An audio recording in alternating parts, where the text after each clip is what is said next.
Welcome to this DelftStack tutorial video. In today's tutorial, we will learn how to update VLC Media Player. First, open VLC Media Player on your computer, and in the menu on the top, just click on Help and click on Check for Updates. VLC will now check if a newer version is available for your system. And as you can see, I have the latest version of VLC Media Player installed.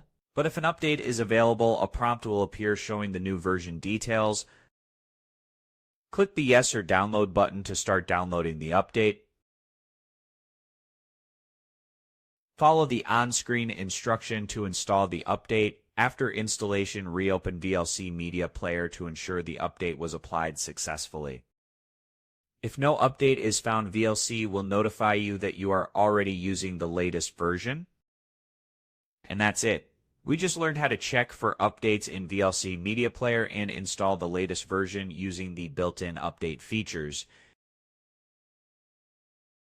Thanks for watching, and don't forget to check out the next DelftStack tutorial videos.